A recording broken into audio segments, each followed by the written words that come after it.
Lucien Cerise, bonjour. Bonjour. Alors on est le 27 novembre, tu nous fais le plaisir de venir à Nice pour manifester. D'après toi, depuis des mois et des mois de manifestations en France comme ailleurs, on en est où de la révolte par rapport au Corona Circus ? La révolte, en fait, stagne un petit peu. Il y a une période d'observation, on a l'impression, en fait. Alors là, récemment, il y a jeudi, il y a des nouvelles annonces qui ont été faites, qui en fait vont rendre les passeports intérieurs caducs d'ici quelques mois, puisqu'il faudra une troisième dose, comme les drogués. Voilà, et puis il faudra une 4e dose ensuite.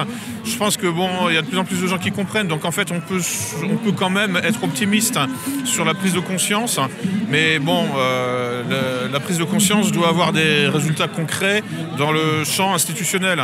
Les manifs, c'est sympa, mais c'est juste un moyen pour faire connaissance, pour créer des réseaux, etc. Pour ensuite, monter des listes aux législatives ou en tout cas essayer d'exister dans le champ institutionnel, puisque c'est la bureaucratie qui dirige. C'est la bureaucratie qui passe ses ordres aux flics et c'est les flics qui nous passent leurs ordres. Si on veut en finir avec cette structure totalitaire, il faut occuper la place de ceux qui donnent des ordres aux flics. Voilà, c'est tout. Il n'y a que ça à faire.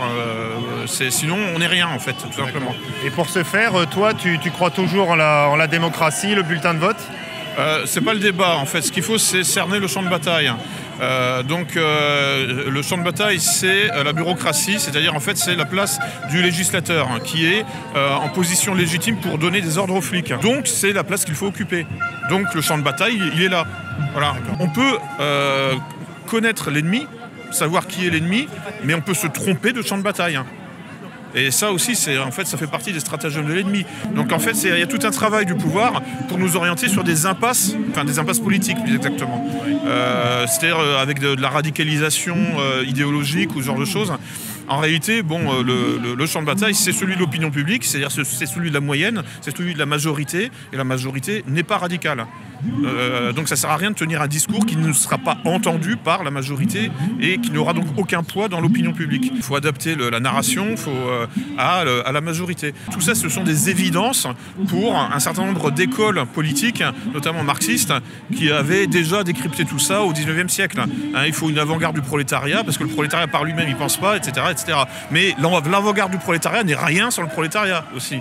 Et donc, en fait, il faut réussir à être à l'interface entre l'ennemi, le prolétariat, qui va en fait en quelque sorte fournir les masses militantes, et puis et l'avant-garde en fait qui doit décrypter le discours de l'ennemi, mettre au point une narration qui va en quelque sorte pouvoir contester la narration de l'ennemi sur le champ de bataille approprié en mobilisant les masses.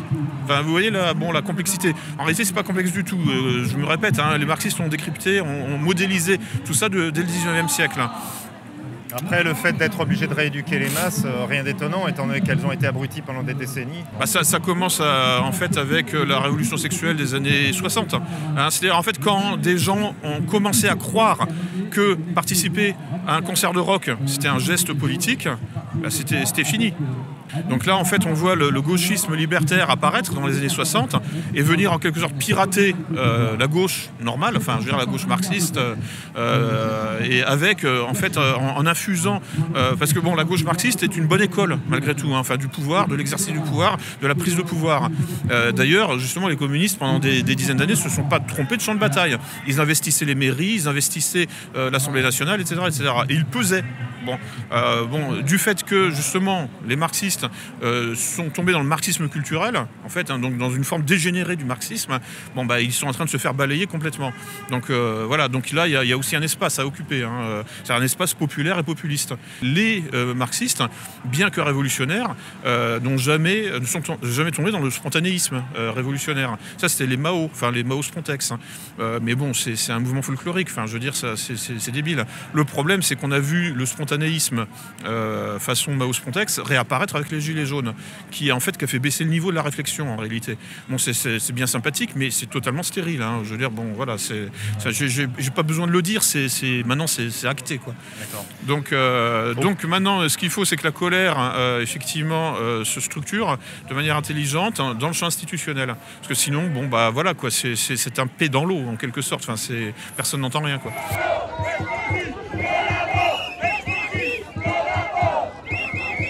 Donc je me suis intéressé à ça pendant des années, j'ai essayé de passer à la pratique aussi pendant des manifs, voilà. Bon, donc je me suis imprégné de méthodologie marxiste. Mais en fait, sans être forcément marxiste, je suis un peu plus nietzschéen que marxiste. En réalité, c'est plus ça sur le fond. La philosophie nietzschéenne, c'est une philosophie du rapport de force intégral. Tout est rapport de force. Il y a un gros travail en fait pour orienter la colère justement sur par exemple sur la métaphysique ou alors sur en fait des fausses pistes, parce que fondamentalement en réalité c'est simplement gagner 6 mois.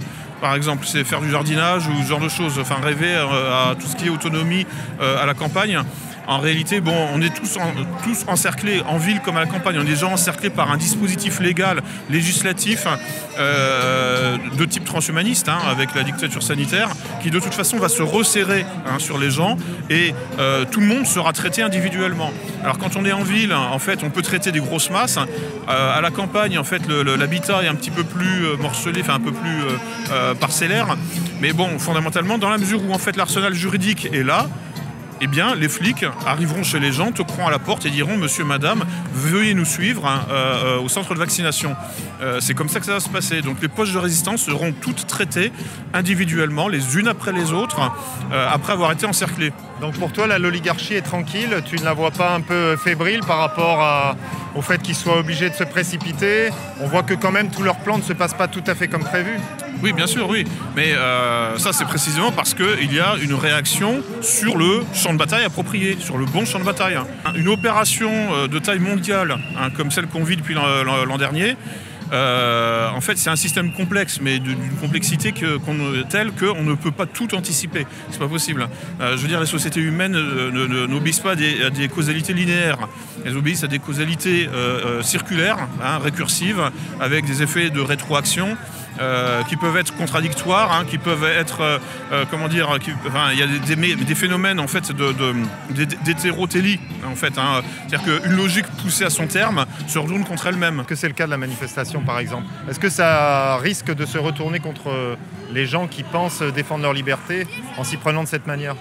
Alors, si on considère que la manifestation est une fin en soi, oui, c'est évident que ça va se retourner contre les manifestants. Il faut utiliser les manifestations comme des outils de construction de liens sociaux pour se rencontrer, mais ensuite, il faut transformer l'essai dans le champ politique institutionnel. Je dirais jamais autant rester chez soi, parce que bon, là, je ne vais quand même pas tomber dans dans la critique des manifestations, parce que en réalité, quiconque dit que les manifestations sont inutiles ou c'est l'opposition contrôlée, en réalité, envoie un message subliminal qui est celui du gouvernement. C'est rester chez vous. Ça sert à rien de sortir. Donc non, dans tous les cas, c'est bien de sortir.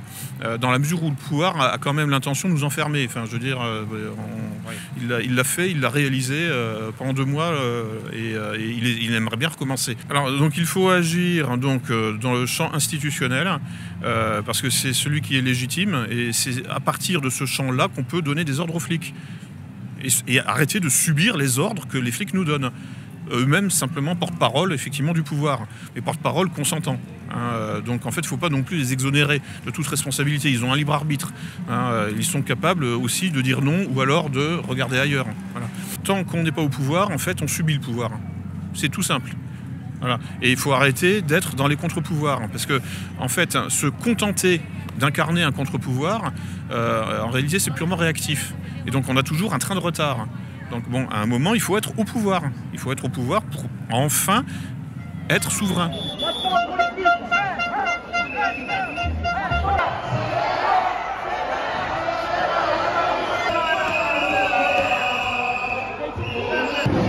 Alors Lucien, quel message est-ce que tu voudrais donner aux gens qui vont voir cette vidéo et qui aimeraient se rendre utiles pour que nous puissions récupérer nos libertés ? Alors posez-vous la question de ce que vous pouvez faire, pas de ce que vous voulez faire. Parce qu'en fait on ne fait pas ce qu'on veut, on fait ce qu'on peut. Sinon après le problème c'est qu'il y a des gens qui ont une imagination galopante et qui en fait s'imaginent être des héros de la dissidence. Il faut, je pense, effectivement cesser de s'imaginer, cesser de surestimer ses forces et donc savoir être modeste et ne pas imaginer qu'on va effectivement changer les choses individuellement, puisque ça c'est impossible, et sortir effectivement de toute la mythologie révolutionnaire. Pour faire une révolution, il faut des sponsors financiers que nous n'avons pas. Il faut une formation paramilitaire, en tout cas une formation à la violence physique que nous n'avons pas non plus. Donc tout ça en fait relève finalement du songe creux. Donc il faut en finir avec tout ça. Là je parle évidemment de la majorité. Bon, après il y a des gens effectivement qui font des sports de combat ou ce genre de choses. Bon, j'en ai fait aussi. Bon, c'est loin d'être suffisant parce que bon, en face on aura des gens qui eux aussi font des sports de combat et qui en plus sont armés par l'État et qui sont entraînés depuis des années, qui sont des vrais professionnels de la violence et qui en plus auront le soutien des médias. Ce que l'on peut faire réellement, concrètement, ce sont des initiatives plus modestes et certainement plus ennuyeuses, parce que le combat politique de terrain, c'est de la paperasse, c'est pas très enthousiasmant, il faut l'avouer. Nous n'avons pas d'autre choix que de nous engager dans ce champ de bataille, puisque de fait c'est celui qui est aussi imposé par le pouvoir. N'affrontez pas le pouvoir là où il est le plus fort. Voilà, donc si vous voulez ramener du monde, évidemment, vous pouvez toujours effectivement être un sportif de haut niveau et puis être capable de coller une raclée à 1 ou 2 CRS. Le problème, c'est que vous n'avez pas les moyens d'aller plus loin et en fait de fédérer une armée complète. Et jouer plus sur la psychologie et sur la fibre, sur la corde sensible, en occupant la place de la victime au lieu d'occuper la place du sauveur. En gros, si j'applique le triangle de Karpman. Et là encore une fois, je me répète, mais il faut occuper toujours le champ justement du législateur, enfin le champ de bataille de la loi, pour ne pas le laisser justement occupé par le pouvoir, qui sinon va écrire les lois qui l'intéressent lui. Donc ça revient à dire que Étienne Chouard, quelque part, avec ses petits moyens, il avait raison donc, de vouloir réécrire une constitution, même si c'était voué, on l'a vu, c'était voué à l'échec et que ça ne pouvait pas aller plus loin. Le problème, c'est qu'il met la charrue avant les bœufs. C'est-à-dire qu'il rédige la constitution avant de pouvoir l'appliquer. Non, il faut déjà se poser la question d'arriver au pouvoir. Et ensuite, ça fait sens de rédiger une nouvelle constitution. Mais sinon, je veux dire, on fait du surplace. Il faut éviter 2 écueils. C'est-à-dire le programme politique inapplicable, Étienne Chouard ou d'autres. Ensuite, les fantasmes romantiques de révolution, échevelée avec du panache, etc. Là, c'est vraiment les 2 écueils à éviter. Non, il faut simplement faire un travail bureaucratique de conquête du champ institutionnel, sans théorisation excessive. Ce que fait Chouard en proposant une constitution, en fait, c'est de la pure théorie. C'est juste une question, en fait, d'optimisation du temps de cerveau disponible et puis du temps d'éveil disponible. Une journée ne compte que 24 heures. Donc moi, par élimination, il y a une dizaine d'années, j'en suis arrivé à cette conclusion que si je voulais être rentable, je devais tout simplement essayer de faire de l'entrisme dans le système institutionnel par la voie parlementaire, quoi. Par la voie électorale, quoi. Et puis effectivement donc l'engagement dans la politique de terrain qui permet de compenser aussi les puissances financières avec ce champ de bataille qui est en quelque sorte le point de contact entre la haute finance et le peuple, qui est en fait en gros ce qu'on appelle les institutions. C'est-à-dire que le pouvoir suprême passe ses ordres qui doivent être ensuite légitimés, légalisés par les institutions. Et en fait, en face, nous, on essaie de conquérir du terrain aussi dans le champ institutionnel pour annuler tout le travail d'infiltration et d'entrisme que le pouvoir suprême fait dans ce champ institutionnel. C'est là où en fait on va se friter vraiment, quoi. En gros, c'est dans les parlements, quoi. Alors après, il y a toute une critique du parlementarisme et de ses lourdeurs. Ok. D'accord, mais ce que je veux dire, c'est que là où moi je peux agir, c'est là. Dans la mesure où je me pose cette question-là, comment je vais faire évoluer les choses, eh bien là, donc, intuitivement, je vais trouver le cheminement pour justement être en mesure de faire quelque chose concrètement. Tant qu'on ne peut pas envoyer quelqu'un en prison, on n'est pas au pouvoir. On nous a envoyé 2 mois en prison chez nous, l'an dernier. Et là, on a senti ce que c'était que le pouvoir. C'est le pouvoir de nous enfermer chez nous. avec des flics qui faisaient des rondes, des patrouilles pour nous coller des amendes, si on dépassait l'heure de promenade autorisée, quoi. Donc les manifs sont un cheminement vers le pouvoir. C'est un moyen de prendre le chemin. Mais en soi, c'est pas une fin en soi. Ah, c'est certainement pas. Est-ce que tu as suivi les événements de Rotterdam, en Hollande, où les forces de l'ordre ont tiré à balles réelles sur la foule? Qu'est-ce qui a fait que le pouvoir là-bas a estimé nécessaire de tirer à balles réelles? Parce qu'on sait que c'est une possibilité en France. Nicolas Sarkozy, du temps de son mandat, si je ne m'abuse, a fait un texte de loi qui autorise les forces de l'ordre en France à tirer sur la foule à balles réelles. Ça peut être finalement simplement la panique. Il se peut que les forces du désordre, c'est leur vrai nom, tout simplement aient paniqué. On a vu, même en France, on n'était pas loin de ça à plusieurs reprises. Pendant les manifs de Gilets jaunes, on a vu effectivement des flics encerclés qui sortaient leurs flingues. Dans les pays où la population est désarmée, ça peut faire un massacre. Maintenant, c'est vrai que c'est si seulement on avait des armes, mais on n'en a pas. Le pouvoir, de toute façon, a l'intention d'éradiquer totalement toute contestation de la couverture vaccinale totale. Le pouvoir veut une couverture vaccinale totale. Pour une raison très simple, c'est qu'il ne peut pas se permettre de laisser vivre un groupe témoin. Dans les expériences scientifiques, il y a le groupe test, et puis il y a le groupe témoin ou le groupe contrôle. Donc là, la pression va s'accentuer, c'est certain, pour en fait que les enfants, que les fœtus même soient inoculés. Parce que le pouvoir n'a pas le choix. C'est ça ou rien en réalité. C'est ça ou effectivement il finit en tôle.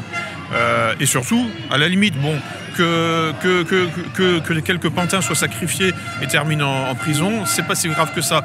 Le problème, c'est qu'ensuite, ça servirait de leçon. Évidemment. Et puis le programme général de dépopulation aurait échoué. Donc ça, on est à un seuil de bascule dans l'histoire de l'humanité où ça passe ou ça casse et ça vaut pour tout le monde. Donc le pouvoir n'a pas d'autre choix que d'avancer et nous on n'a pas d'autre choix que d'avancer non plus. Le rapport de force est loin d'être terminé et il est sans médiation possible. Il n'y aura pas de diplomatie. C'est des questions de vie ou de mort.